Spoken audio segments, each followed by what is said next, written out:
had just played Arkansas Little Rock, who's got a pretty good team, to a standoff. They lost them by 1 at Arkansas in overtime at Arkansas Little Rock. They ended up playing them. They were, I think it was a tie game with 10 minutes to go, and and then coming off the trip, you know, I think that we were. I was concerned about fatigue. The guys have never. We practiced yesterday. It was like, all right, water break, and then 10 minutes later, water break. They were like, we get like 1 water break a year, it seems, right? And we're getting water breaks all the time. We're concerned about it. So I'll have to give more water breaks in the future because we really played well. Number 1 is an outstanding talent. He's, you know, they played Butler. Butler was, what, a 7-point game with 12 minutes to go. And the young man hit 4 or 5 threes against, or 4 threes against Butler.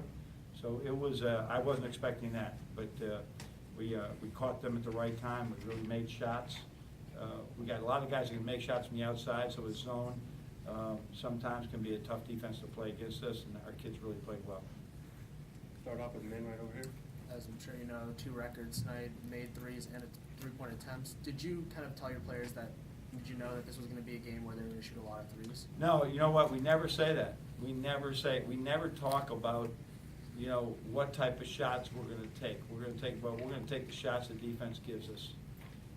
But you're not going to get open if you didn't make some penetration at times. I thought the ball in the first minutes, and we were still scoring a little bit, the ball was sticking. It was just sticking. Everybody stop and let them rematch up. It's a true matchup zone. They'll go with every cutter. And so the ball just needed to move, it needed to move, it needed to move. And when we moved it better in the second half and in the end of the first half, it made a big difference. But no, we didn't come in.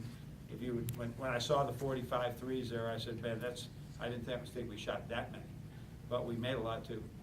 Brendan?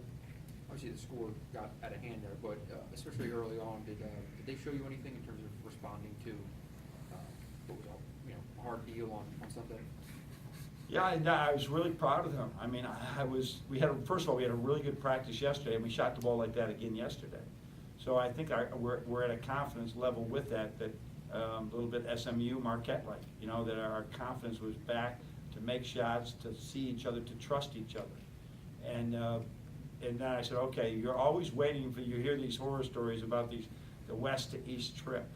But I think the fact that we spent the night was a good idea in retrospect now. We didn't do it all nighter. At West Virginia, we had a game, we won at UCLA and lost to Marshall. And the next day, Marshall did not have a good team that year. And it haunted me the last couple of days. So we ended up getting this one. Brandon? Hey, Coach. Looked like sort of, in all the, 3-point going on. In the first half, you guys are maybe having trouble, finding Mo and going inside, and then all of a sudden in the second half, he gets a bunch of points real quick. We just threw him the ball. I don't think he was any more open. I think we just looked at him a little bit more. But the way that matchup zone is, they're going to crowd the middle. They're never going to leave the big guy too often. And they come out and they stay with it. They basically play man-to-man with him. It was really hard to get him open. So we just had to force it into him in the second half. Chris? You had Billy dropping his head every time they scored, it seemed like in the second half. No, that was the laughing part. Poor Brent Hibbets, allowed a basket, and Billy's all over him. I said, we're up by 40 here. The kid doesn't play a lot of defense in practice, because he's always on the scout team. Cut him a break, Bill. Cut him a break. So it was okay. But it's good, though, with Bill, right? No, that's the way he's always going to be. That's a great presence on our team. We were mad that they got over 42%, but the DER was in the 0.7 somewhere. So that was a good number. We forced some turnovers, and that was good. Like I said, they just played Butler like last week, like really tough. So it was a good showing that we could play like that. On your right with Noah. John, you talked a little bit about the travel and being concerned about being lethargic. I mean, is it particularly pleasing, I guess, to see them hold 36% in the first half, just defensively? Yeah, it was good. I mean, we're in exams too. We had 3 papers due today.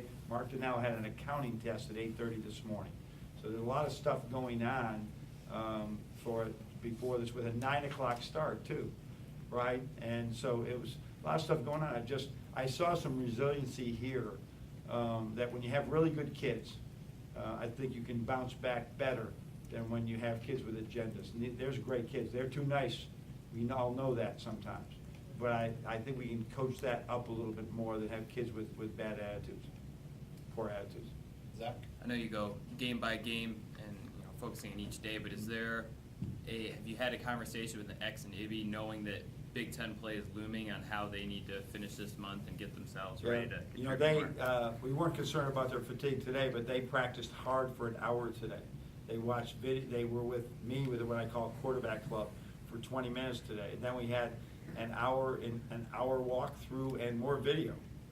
So our whole idea is Big Ten play, man, you have to be ready.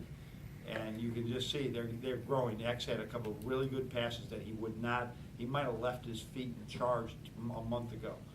That he's lost some confidence because he's had to take steps backwards. It's like a great hitter that all of a sudden sees curves balls. You got to rework his swing a little bit. There's some things he's reworking and what he sees in the game, and we're seeing some carryover. It'd be the same thing. I don't care how that 3 went in. He can shoot much better than he has, but it went in. So now he's got that 1 to his credit right now, and hopefully he'll grow from it, because we do need that to come off the bench. But both of them defensively, there's still a lot of work, and that's like with every freshman in the country. Only way it changes is if the guy has such a veteran team around that really is good at defense, and they make up for all his mistakes. We're not that good defensively to do that. Brendan? On that note, even if a game doesn't get to 40 points or whatever it was tonight, do you want them to get more sustained minutes in, coming into tonight and the next 2? I hope so. They earned a little bit of that today. I actually wanted Xavier, and I don't know how it happened. I wanted to guard number 1 there for a few minutes just so he could learn. That kid is really can score the ball. So I would like to get more. I'd like to get him in these next 2 games more, but we're not going to do it to sacrifice the win. If they're getting beat out there defensively, or they're taking us out of a flow, all right, we keep practicing. And they will have, during this time, we'll be practicing with them. I think both of them are very limited, as many freshmen are in exams, maybe 1 or 2, and I think they're done early. We'll be using every moment we can. I mean, virtually every NCAA moment, which almost can be 4 hours a week right now because we have some off days, but we'll be using 20 hours a week with both those guys in this next 2 weeks. And then when we come back, we got a similar situation. But that's a major focus for us. You're right on. Because you've had shortened benches Yep. in previous years, but as a result of injuries. Yep. Can you just speak to how difficult it is when you have basically if you have a 7-man rotation in Well, league play? the foul trouble is the biggest thing you worry about. That all of a sudden, what happens if they're just in the middle of action, he gets run into and it's a tough call, or something happens, right? And all of a sudden you got to go 10 minutes. That's my biggest concern. I'm not spooked by injuries right now, but I'm spooked by what happens when somebody's having a bad game or has the flu or something like that. We have to have that 8, 9 guy that can go in there and still give us good minutes.